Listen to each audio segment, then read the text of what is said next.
Okay. So Lane County had just released the point and count data from 2025. It showed a notable increase, but obviously point and time counts tend to be undercounts Yeah. based on your guys' own information, your own data, your own dashboard. But one thing I wanted to ask you guys about in particular is that in the point in time count press release, you mentioned that Lane County expects the homeless population to grow. Can Yeah. you touch on the factors that you guys, or the factors you believe will continue to lead to the growth of the homeless population in Lane County and Oregon? Yeah, and there's lots of factors. Many are upstream, way upstream, such as housing inventory, the inventory of living wage jobs. Those are probably the two biggest economic inputs into what's causing homelessness in our communities. But then also mental health supports are a huge factor in that. We have an incomplete mental health system right now that we are trying to complete. The last sort of peg in that is our stabilization center that will allow for that emergency room, if you will, for folks experiencing severe and persistent mental illness or crisis. And all that goes into the end result being someone who is unhoused. But really, what we're talking about when we're considering why these numbers are growing so drastically, it is that housing inventory. That's the number one cause of homelessness is lack of house. I know that we have multiple municipalities, our state, even our nation, working on trying to create more affordable housing. It's an uphill battle. And so, as long as that continues to be the case, we will see folks moving into homelessness. Now, we did see that 14% increase. And as you mentioned, the pit count is just a baseline. It's not meant to be an accurate one for one of exactly how many people are in the county. It just allows us to compare year to year. And so while we are seeing that increase in folks who are homeless, the amount of people who are becoming homeless is what's arguably more alarming because we are doing some pretty great work, not to pat our own back, at moving people from a state of homelessness into shelter or into permanent supportive housing and getting them stably housed. So you're seeing that number increase. So the number of people moving into shelters and moving into stable situations, but it's like drinking from a fire hose in terms of the number of new people who are becoming homeless. You'll see in that press release that only roughly 40% of the folks that we surveyed last year when they were unhoused last year are unhoused this year. So 60% of that population that we surveyed last year has either moved into a housing situation or moved out of the area. Meanwhile, we have a lot of new folks becoming homeless. The other sort of stat to kind of throw in there that relates to all this is only 70% of the folks that we counted, um, well, I shouldn't say only 70%, but 70% of the folks that we counted are folks that became homeless while living in Lane County. So they weren't transplants. They weren't folks who moved here to get services. They were folks who were living here in a stable housing situation, either renting or owning a home and lost that situation. And became homeless. So, just some food for thought for folks who are looking at these numbers and thinking, oh my gosh, it's getting worse. Yes, it is getting worse. However, there is a little sugar in there in that we are creating systems to move people from that state of homelessness into housing. It's just that we're seeing so many new folks become homeless. Gotcha. And to that point, back in 2023, obviously Governor Kotek passed the emergency declaration talking about homelessness. A conversation we were having in our newsroom was this was passed in 2023, or that emergency declaration came down in 2023. We saw money go towards emergency shelters. Do you think that emergency order has provided enough resources or has done enough in totality to really kind of address the homelessness crisis to the degree it needs to be addressed? It has done an immense amount, more than we've ever seen. That commitment from our governor is more than we've ever seen demonstrated in our community, in our state, ever. And so I think that we got to clear that out. Is it enough? Never. We never have enough. Until everyone has a home and we have the resources to provide for that, it's not enough. But I don't want your viewers or our community to get the impression that we believe that our state and especially the governor's office is not doing enough. We know they're doing all they can, and there's only so much money that you can divert. That money that was put towards the all-in effort and the emergency order that had to come from someplace else. So we're diverting funds that would be spent on other aspects of running the state government and providing for other needs of Oregonians into this problem because it has been identified as one of the primary concerns of our voters. And so what we want to make sure is that folks understand this is a huge commitment. It is a big step forward. We're able to increase our shelter inventory by nearly 50%. That's huge. And a lot of that goes beyond just moving people into that more stable situation. It's actually saving people's lives. But do we have an adequate supply of housing, for the hundreds, if not thousands of folks who are willing and ready to be housed right now? No, we don't. Do we have the money to get there? No, we don't. What's the solution to that? That's above my pay grade. That's probably above Lane County's purview. But I do know that it is top of mind for our entire state, our entire nation. And there's some creative solutions coming on board now that provide hope. I think the overall message from all of this is that there is hope. What the all-in effort demonstrated is that if our collective agencies, the nonprofits, the folks serving the unhoused community, in addition to the governmental entities who are doing the same thing, like City of Eugene, City of Springfield, Lane County, if we're able to work together, if we're able to sort of row in the same direction, great things can be done. And we can maximize a very, not a small amount of money, but a modest amount of money and really take it and do great things with it. And so these numbers actually demonstrate that. Of course, you do see the increase. And again, those are inputs that are far upstream. One other thing that I'll touch on before I forget, not that you asked about it, but the youth piece is something that it also needs a lot of work. There is an increase in the number of unaccompanied minors who are unhoused. If you look at those stats, the majority of those youth are actually on the street. So when we're talking about homelessness, we're not just talking about the folks who are camping, in a tent or underneath a bridge. We're talking about folks also who are sheltered or in a temporary situation or couch surfing. There's lots of different sort of facets to that. But the vast majority of those youth are actually living on the street. Certainly not something, I'm a parent myself, and that's horrifying. Just to think of someone who is just brand new into this life, still has so much to figure out and has to deal with the complexity and the challenges of being unhoused. And so, there's a lot of work that can be done around strengthening families, around making sure that the supports that we need wrapped around those youth are there and that they're effective. There's a lot of challenges in serving youth. They are hard to track down. They disappear quickly. And so we've tried to address that by creating these resource fairs, trying to meet those kids where they are, trying to build trust and rapport through entities that they already have that with. But it is, as I mentioned, an uphill battle. But as with anything, there's hope. There's some really great providers in our community doing good work.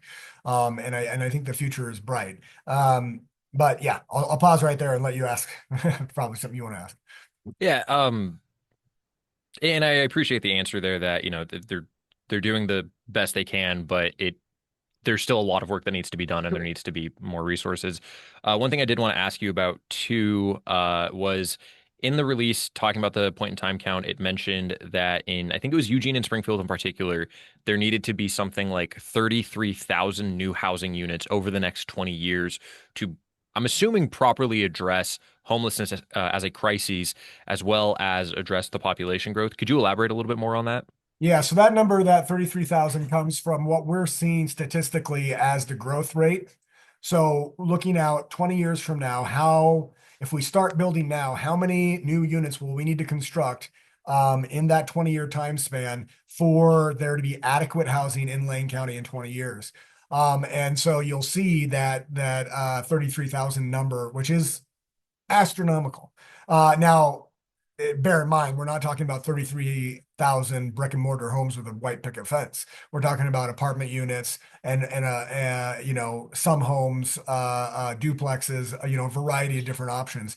But that's what it will take. And those aren't just 33,000 standalone units. Those are 33,000 affordable housing units. One thing that we're seeing right now is that in general, the housing supply, like for you, Billy, who wants to go out and buy a house, you're going to have a tough time.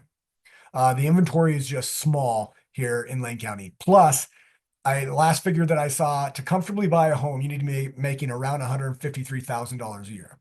So for most people, that is a high number. That's more than they make. So a lot of people are going to be renting. Even to rent, you have to be making a significant more than what the minimum wage is to be able to afford rent and have that sort of stability required to weather a storm that comes your way, whether it be a health challenge um, that makes it so you have to take time off work or what have you.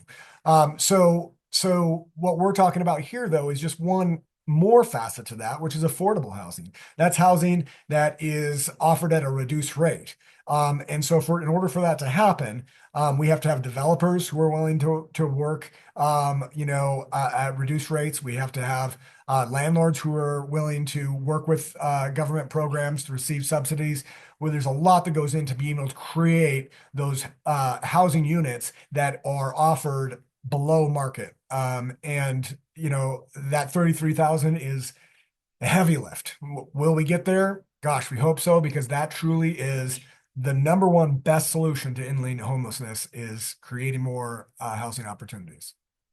Gotcha. And I just want to kind of take it back just a little bit to the all-in emergency Yep. declaration because uh, I was looking at your guys' dashboards as a whole, the homeless by name list, as well as the all-in analysis, and you commented on it a little bit, and I was just hoping to get you to expand on it a little bit as well. Uh, the All-In initiative has provided, is it specifically emergency shelters, or is it shelter beds and shelter resources as a whole?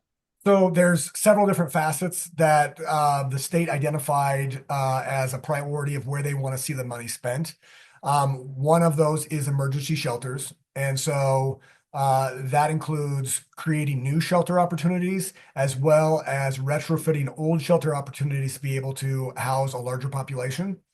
And so, yeah, that is one facet of it, and a considerable amount was spent to do just that.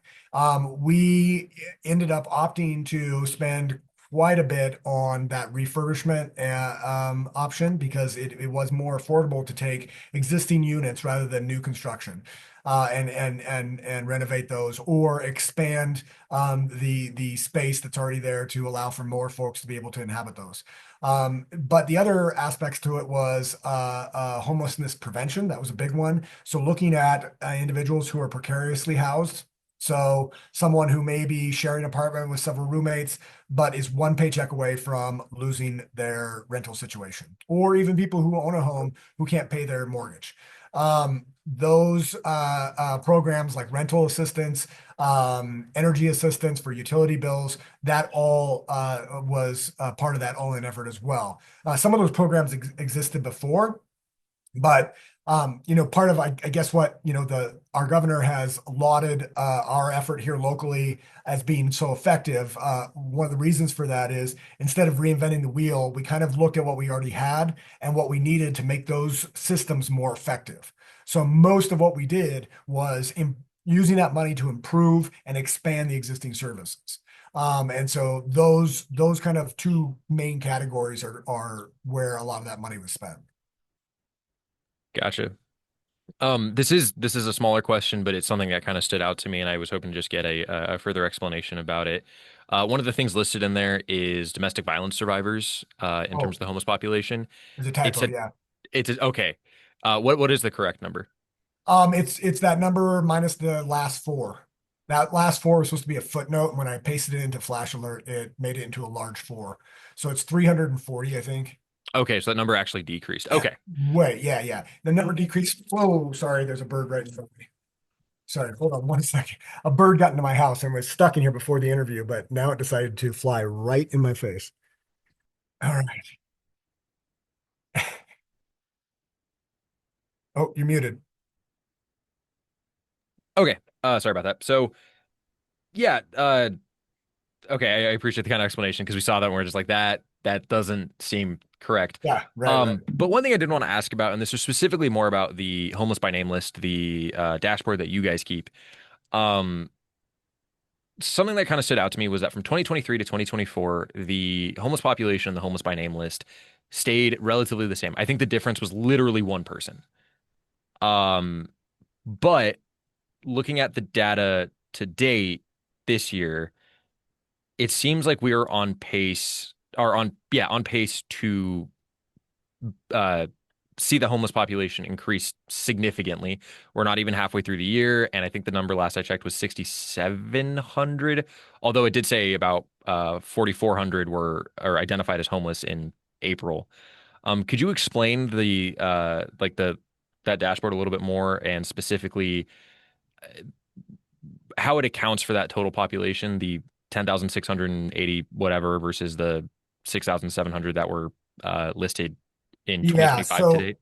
first, so there's a lot of data crunching. That's why when we do the count in January, we wait all the way until May to release the numbers because we go through so many iterations of fact checking and various filters. So there's a lot of duplication in that system because what that system does is sort of a catch-all.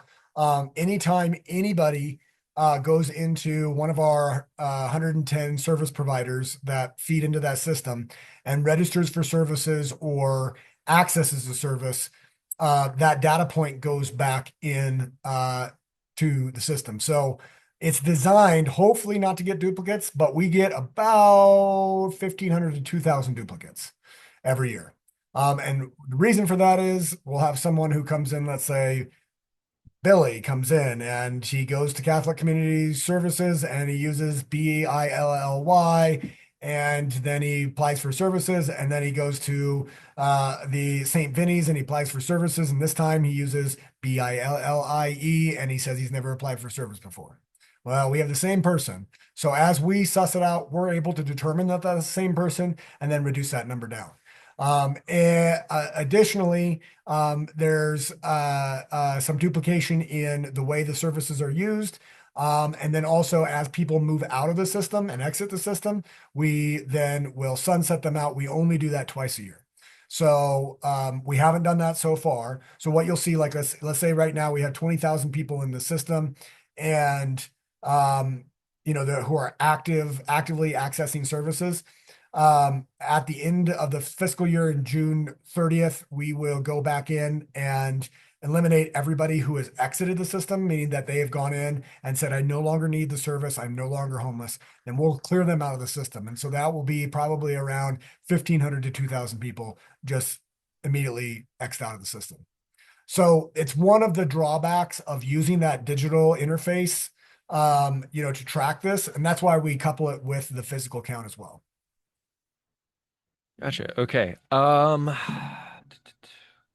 one barrier mentioned in the release, specifically about housing access was, you know, criminality or, a lack of credit or otherwise that makes it difficult to get access to housing.